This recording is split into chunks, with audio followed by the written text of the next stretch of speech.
I believe that was Jungle Lulu fighting? Yep. Nice one.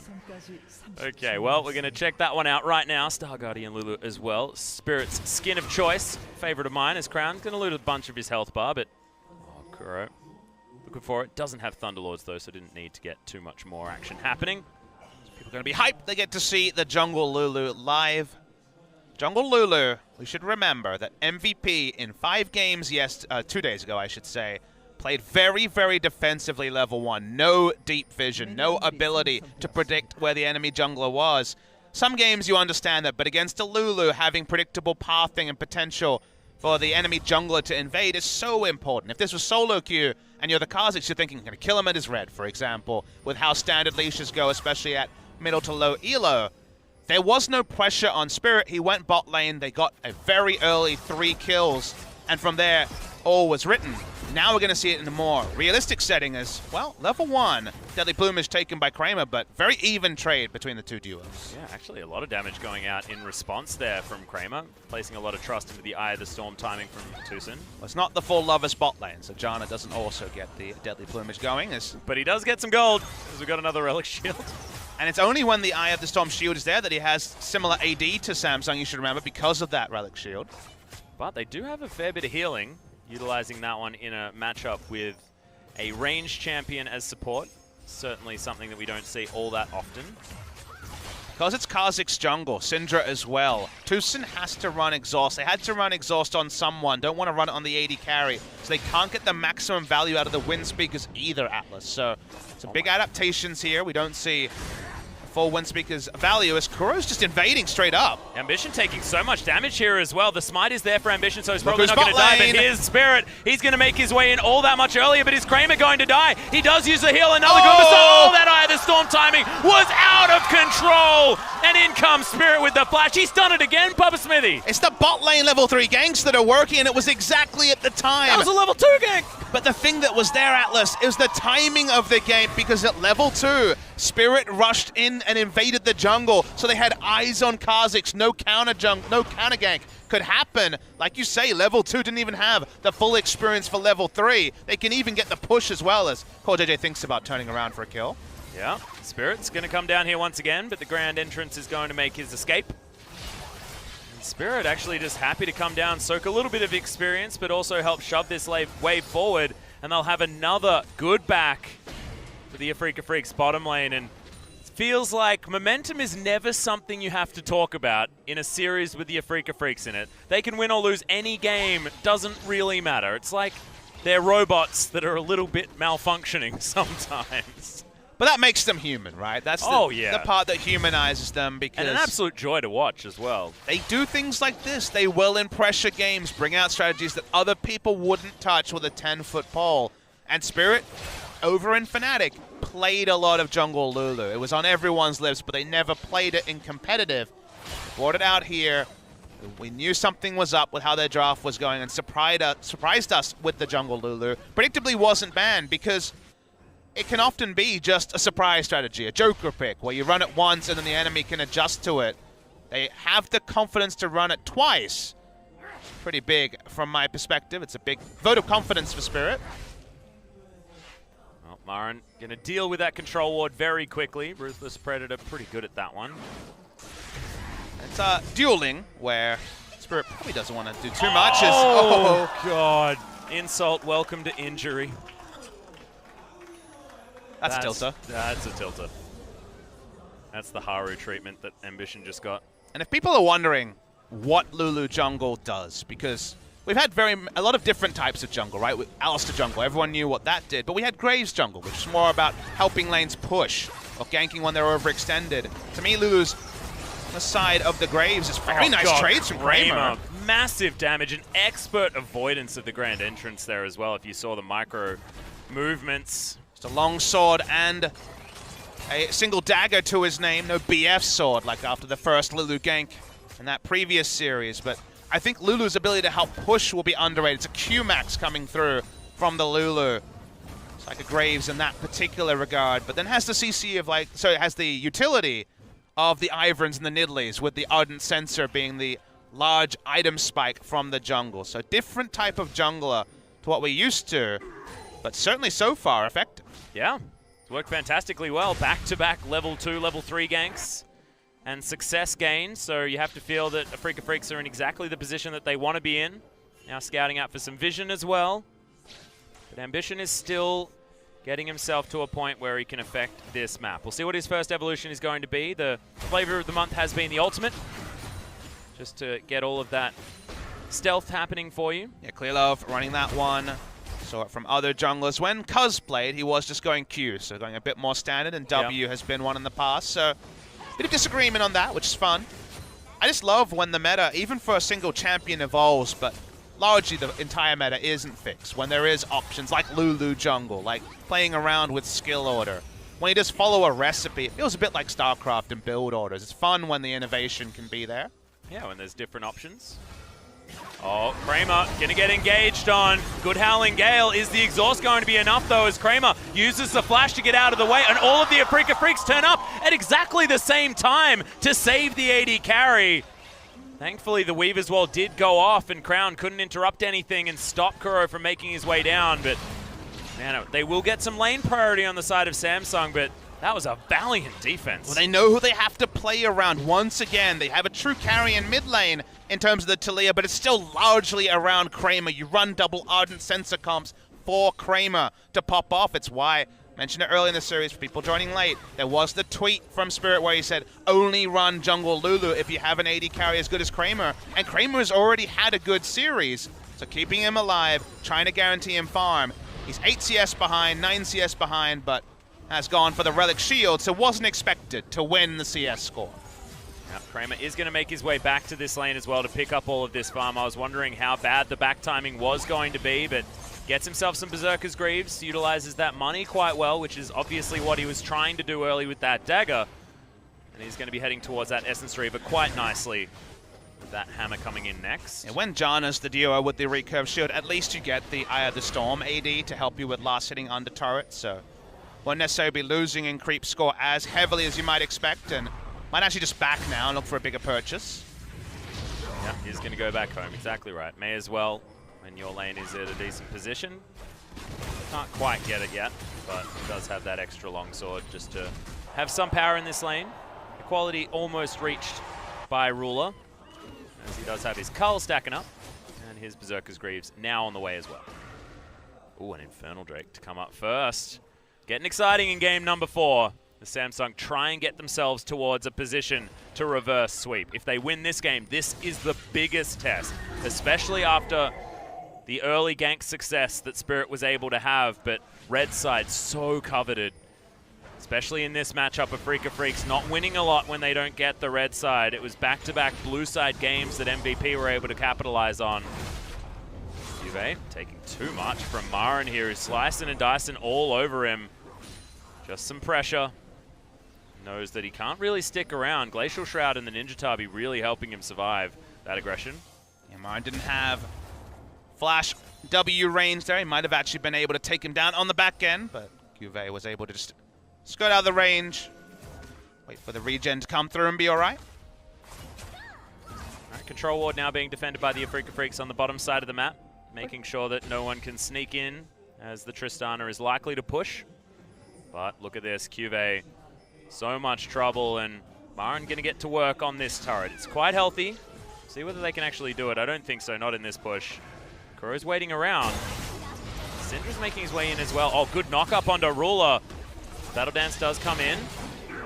Okay, Juve surviving for the moment. Bit of slicing and dicing from Marin, and taking one of his beloved turret shots as well. Good trades there. Syndra had to be zoned off multiple minion waves, but Ambitious going to jump onto the Inferno. Playing around top side Afreeca very visibly, so a real chance of a contest is bot lane. Oh god, Kramer doing so much work. Eye of the Storm keeping him completely healthy there as well. The extended trades may not necessarily go their way, but the burst trades just look so good for the Afreeca Freaks. And Ambition, okay, against the flow, he's going to be able to take this one down. Thankfully, the Dragon is isolated, so it does a bunch of extra damage. We'll have to go back to base, but Infernal Drake for nothing feels pretty good. Infernal Drake will be the next spawn as well, but Afreeca in the lanes have been able to grow pretty significant CS lead in top. A real surprise there, and finally are competitive in the bot side as well. 13 CS down. The trades have been going pretty decently, so even with Ambition jungling bot side, going to be inflicting too much pain onto the side of Kramer, as Spirit hasn't been involved in action for a couple moments now. Yeah, Ambition throws down a ward, but spots that there is a control ward there. And now just going to take himself to a Rift Scuttler of his own. Kramer now gets the Eye of the Storm. It was going to the turret most of the time, and that has meant that now you can see this bottom outer turret is in fine form. Feeling absolutely A-OK. Spirit going to move in. Yeah, Ruler is going to be the focus. Rocket Jump should be used relatively soon as Buster Shot comes out onto Kramer. Gets himself out of the way. I believe actually Tucson tanked that one up. But Samsung able to repel them quite easily. Syndra was moving down. Kuro's moving towards the top side, however, and Marin, we left him alone with that turret for quite some time, and it is now very, very low as Juve, can he do it again? Can he actually survive the gank? And it looks like he may not be able to, as some threading of the volley as Marin is eventually able to lock that one down. One playing around top side, Ambition jungling on the bot side previously. Able to get a freebie there, and Lulu can just pick up the experience, throw out Qs, and try not to be soloed by the Syndra. Earthbrick does go the way of the Afreeca Freaks. That's going to be answered very, very quickly by Samsung here on the bottom side. Eye of the Storm was optimistic. It was going to save anything, but now Samsung able to get the shove and free up the Tristana to head towards the top lane and try and shove that one down as well. A very long lane, though. The Afreeca Freaks might be able to capitalize, trying to now get themselves this Rift Herald. Dragon should be up in about 3 or so minutes. That next Infernal Drake, Afreeca will be looking at with pretty envious eyes. How Samsung construct the game as it goes to mid to late will be really interesting, because when you see Tristana Syndra, you think, okay, Siege, set up the Siege. Tristana's so good, taking down turrets, and Syndra zoning away from them. But the big struggle they'll have is that Juve getting anywhere near the enemy when it comes to a feast. You can't just go for your standard Righteous Glory engage, because Janna and Lulu will ruin your day. It's so hard to get the chomp on the very, very squishy members of Afreeca unless there's a significant mistake or vision disadvantage. So playing around the Cho'Gath, that part is a little bit against the type of what we see. So it might just be Cho'Gath sticking to keeping Marin in a side lane and focusing on the power of the fort and sieges. That is really their way to move forward. And right now, that's actually looking dangerous because the Afreeca Freaks were focusing topside. They're trying to get Marin this lead, and so far CS, as is Marin's way, is certainly there, but he's got the Black Cleaver, he's got the Mercury's Treads now as well, and going for more damage on his Renekton this time around. So wanting to be able to answer exactly that. QE, the max, so a bit more damage focus rather than the W second that we see in other roles. W first actually is pretty common in support. Go 3 points into Q, then W max for the polymorph duration. So the polymorph duration, not what it's about the movement speed onto the AD carry, and then also the ability to clear. Well, you can see Kuro able to clear out these waves as Crown sends them towards him. He's gone haunting guys with the Merc Treads, just to try and get some of that magic pen, and then now heading towards his Morellonomicon. So the things this comp from Afreeca doesn't do, because when the moment you go Lu in the jungle, you think, well, taking Baron is almost impossible because you need Marin to be there, and then you have to have won a team fight to actually be investing 5 members onto the Baron. So a 2, 3, 4-man Baron is almost impossible due to how squishy outside of Marin they will be. Unless I can get around Kramer once he's got enough items. Just keep boosting him with these Ardent Sensors. Yeah, could be a worry. None of these cheeky over-the-back wall type MVP strats. He can't tank it. Ambition looking for Kuro, going to jump forward, gets the slow. Just takes a few orbs. Ambition unable to find anything so far this game, apart from some farm. Need to see where Lulu will put the Rift Herald. Probably another minute or so of duration available for that. Rushing towards the Ardent Sensor that Tucson already has. Yeah. Scary stuff. As those double Ardent Sensors come in, this Kramer gets so much more scary. Still needs to have possibly a Zeal item, do you reckon, before you're really going to get terrified? Yeah, at least the Zeal itself alongside the Essence Reaver. Usually we look at 2 items where you get comfortable, start trading as the Xayah, and then 3 with the Infinity Edge is where those damage numbers go up. Probably not going to index too highly on the last Whisper. That was important in earlier metas where we had double tanks, only the single tank from both teams. So probably just going to be the Infinity Edge third. Yeah, and it's a tank that's on welfare a little bit on the top side of the map as well, as Cuvée is getting a lot of pressure from Maren. First Infernal soloed by Samsung, but not going to be a solo this time, as Afreeca put their time into the preparation for the Drake, and they can also just put down the Rift Herald either just to power down the mid lane turret or to be a distraction as they took Drake, and they're going to go with the former. Yeah, Ambition can't walk up. Yeah, you mentioned no tank, and that means that Ambition exactly cannot get underneath this turret. Free charge, and that's a free out of turret going over to the Afreeca Freaks. Continuing that lead. Oh, good stun onto Kramer, but he's got a shield. Have you noticed that Talia and the Xayah look almost exactly the same? Yeah, they're wearing the same outfit. And it's both blue. They're Afreeca Freaks champions. Ambition looking for a gank top. They know that Drake's going to go down, so they're going to look for a turret dive on Maren, which isn't straightforward. Yep, Dominus is, of course, there as he gets out of the way of the Rupture, at least. Cuvée can tank for a very long time. Cute little flash, but that is going to be the finish off. Feast is pretty good at killing people from relatively large health amounts, but the Infernal Dragon does go over to the Afreeca Freaks, and Teleport is still up for Maren as he's back just under 25 seconds. Yeah, pretty clean, all things considered. Tried to flash away, but Cuvée just had to pop the Righteous Glory and was fine. Okay, Kuro turns up, will save the turret, but CoreJJ, he's here as well, and could this be just another one on the menu?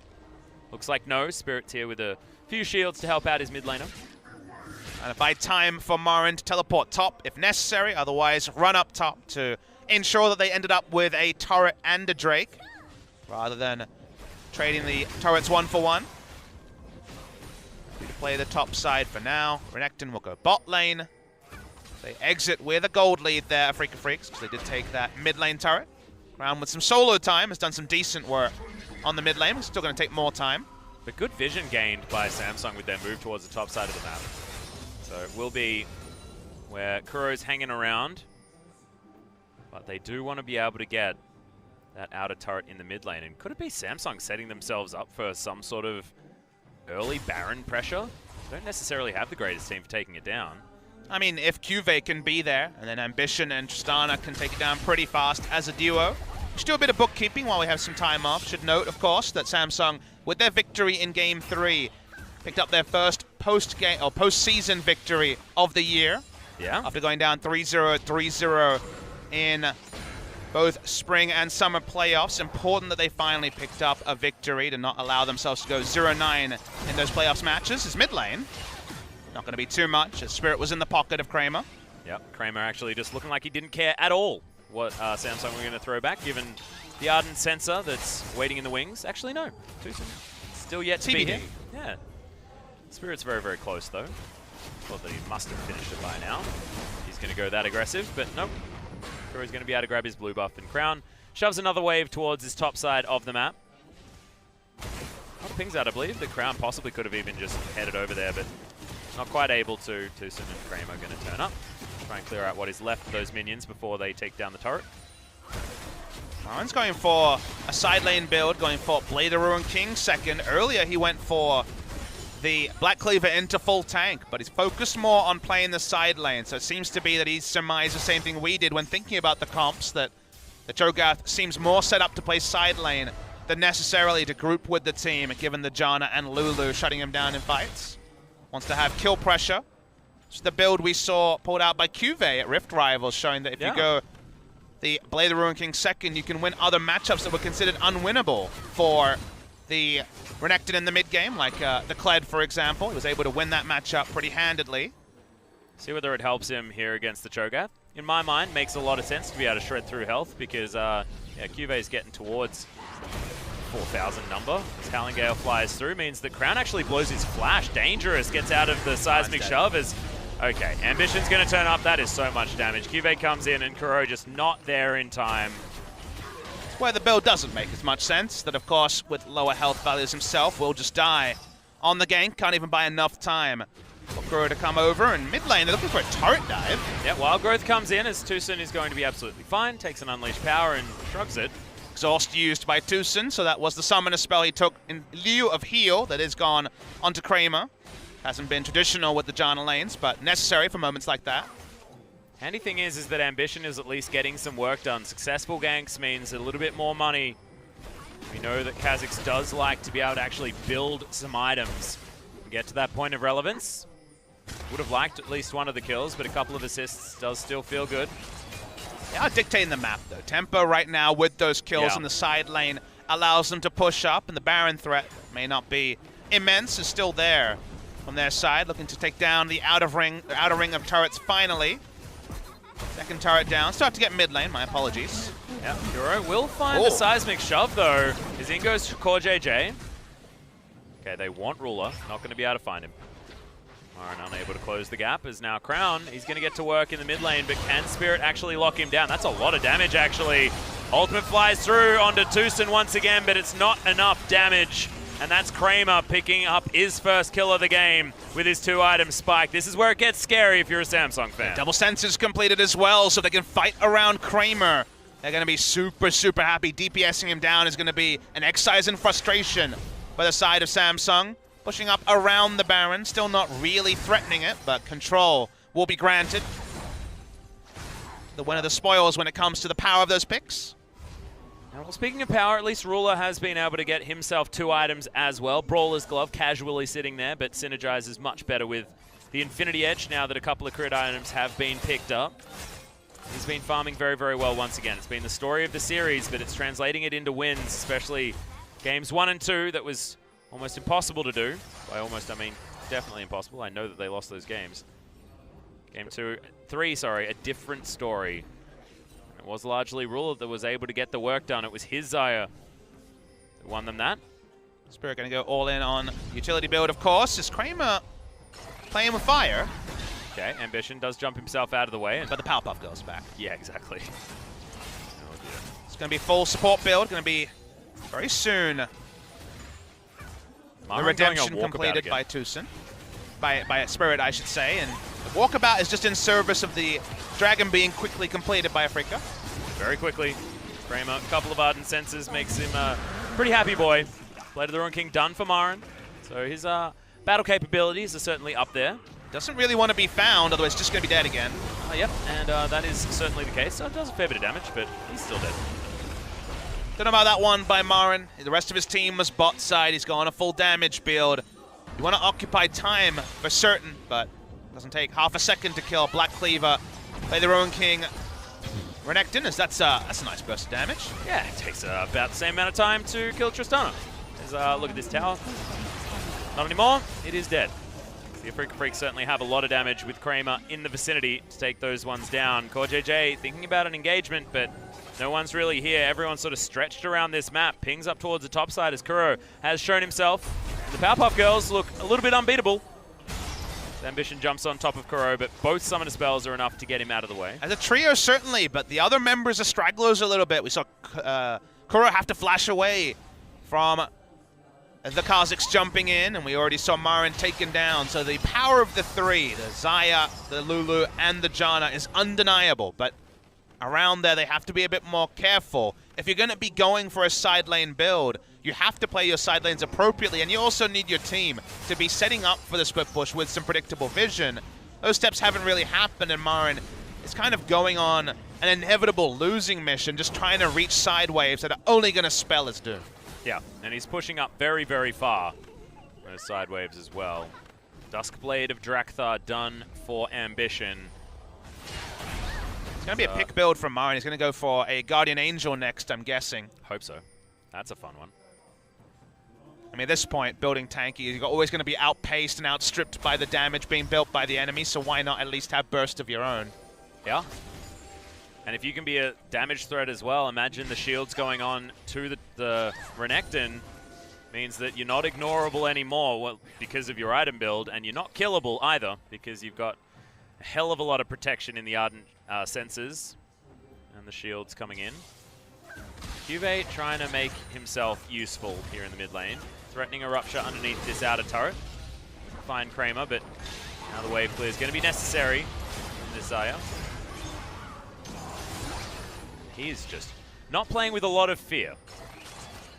Understandable. Doesn't have to worry about burst from Crown. There's so much ability to dodge that damage and the extra shields and Bonus health from the wild growth.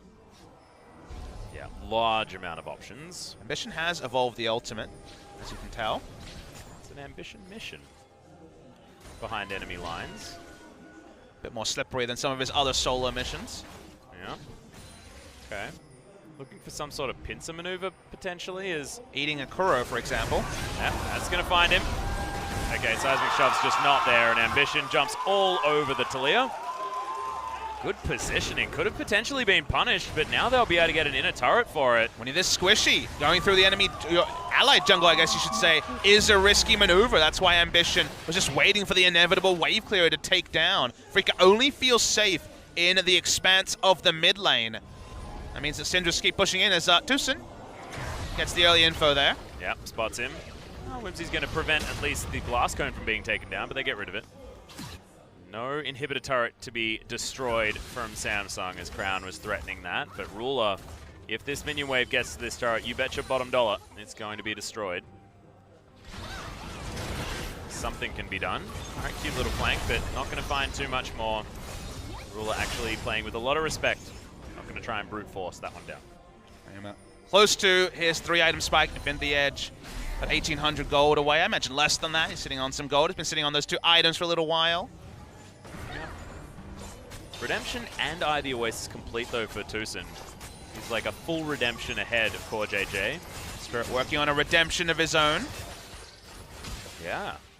There is burst from Samsung, so redemption value may not come through if they hit the ideal numbers. If this was sustained damage, things like Vlad or Swain, then certainly redemption would have massive value, but the redemption's more about dodging into a fight, drawing out an ultimate, backing away, then using redemption more defensively rather than a mid-fight redemption because of the heavy burst coming through from Samsung. Setting yourself up for a potential siege, something like that. But Kramer now has the dream. He's picked up his 3rd item, Infinity Edge. He's a monster, but everywhere he isn't, Afreeca are actually in probably a bit of strife. So they need to try to focus things and focus the attention of Samsung. Things like starting Baron, which is risky for them with how squishy they are, is a way to do that. We'll see if Samsung want to fight around a Drake as well. Samsung want to fight where Kramer isn't, but Afreeca can ruin that plan. Oh, actually, Featherstorm coming out very, very early as Cubase now Righteous Glories his way forward. Doesn't find any ruptures, but Kramer has to be so much more careful. Spirit also has to Wild Growth on himself. Won't be able to utilize that onto Kramer. These ruptures aren't landing, and Afreeca Freaks are okay for the moment, but look at this. Samsung closing in, and they're playing so aggressively. Marin's position not necessarily completely known, as he's now looking for some sort of flank. Being a bit greedy here. Seems like Marin's trying to proxy the way. They could just use a redemption to top up the healing at least a little bit. They're playing with fire. They do see Ambition, but they're probably going to give up the outer turret. Yeah, he's going to stealth his way forward, and now Samsung actually looking for some more damage onto this inner turret. Leap has to be used to get him out of the way as in goes Core JJ. Oh my goodness, the Monsoon was there, but they just eat Kramer. And that is the dinner that Samsung wanted. They break 2 turrets in the mid lane and now have all of the control back. We were frightened for Samsung because Afreeca Freaks looked like they had the script for this Lulu composition. But I feel like the Kha'Zix is what's making the difference. Yeah, the Kha'Zix is working a treat. We saw them being punished as they tried to rotate between lanes. And they got too greedy, not using the little redemption there that the front door strategy actually worked on to Kramer. And now the Baron Rush is another strategy. Ambition's not grouped though. Yep, Kuro taking a lot of damage from Crown, but doesn't get the stun after the ultimate. Threaded Volley comes forward. There's the redemption coming in as Marin has set himself up as the front line. Maybe Samsung could have stayed on that Baron and pressured it down, because now they are going to have to break off. As Kuro completely out of mana, you need to get out of there, buddy. Ambition is sensing blood. Sort of game where the ultimate evolve early makes so much sense because he can solo down 4 out of 5 of the members of Afreeca Freaks. So he's in it other times and struggled to understand this is the perfect time as Marin's here, and I don't know, I think both of them were a bit scared about that proposition. Yeah. But it is going to be Marin. Ends up grabbing that. Oh, we've got Earth, Wind, and Fire again. It's the best day ever. Afreeca going to be able to lock those ones down in a row. Now Marin heading towards this bottom outer turret, but you can see Cuba's pretty big. Marin aborted the Guardian Angel Dream, just went for the other Stone Plate to at least have a bit of budget tankiness. Ambition didn't, though. He just completed his Guardian Angel, and the Kazakh's only going to continue getting more and more frustrating to deal with because you have to kill him twice.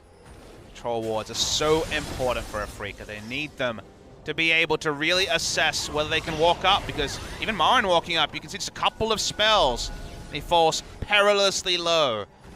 It's hard for Afreeca to have full information at any moment. They're not playing, they're not forcing Samsung to play around their 5. Samsung are playing their game, and Afreeca are grouping because all their power is in grouping.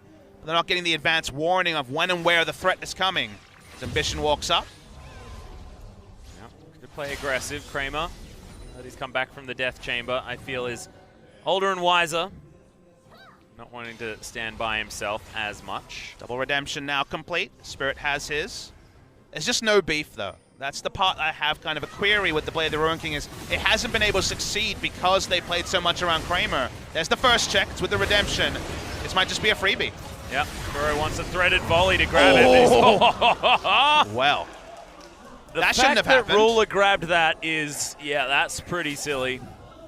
They had a feast and they didn't use it. They wanted to keep it for the fight and they were almost too greedy, Atlas. But all's well that ends well, Papa Smithy. Samsung will be able to grab another first Baron of the game.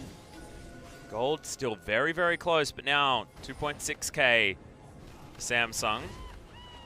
And Afreeca need to find a fight in their favor. A fight where Kramer does not die instantly.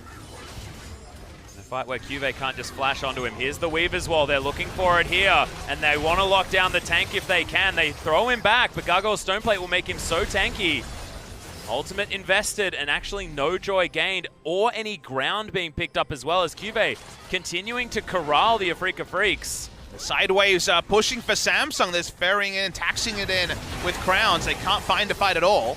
Yep. Cuvée got very angry at those minions, and that's going to help kill them. Another minion wave now going to be prepared. Ambition pushing up the mid lane, and the pressure is just everywhere from Samsung. Feels like Afreeca have turned into a games 1 and 2 team as opposed to just a game 1 team. Don't have side section in game 5 like they did 2 days ago, Atlas, so that will be most likely red side for Samsung, and some of these more creative strategies can become more predictable. We'll have to pick all 5 before Afreeca Freaks are able to. In top side, they're trying to punish Ruler, play the Ruin King pop, but it is a Tristana. Yeah, Marin slicing and dicing his way around these minion waves means that they can actually get rid of them after Ruler does back away, but Samsung just feel like they're everywhere on the map right now. Ambition, lots of damage on the bottom side. Kuro, aggressive, but won't be able to kill the Bugman. He can leap a long way now, I believe. I just love that Samsung understands that Afreeca doesn't win really any 1v1. They tried to win a 1v1 with the item build from Marin. That failed. And now because they don't win 1v1s, they're just rotating second because they don't have tempo on the map and losing out on turret health while never getting the 5v5 that the Lulu, Janna, and also AD carries set up was. Okay, here it is. Good flash forward as the Monsoon's going to get most of the health back, but it does buy them enough space to grab this inhibitor turret. Still no all fight. They wanted. Still no fight for Afreeca. Still can't fight. Samsung take their advantage and walk away, and Afreeca end up still frustrated. Well, Baron buff is timing out here, guys. Ambition getting some work done on the bottom side.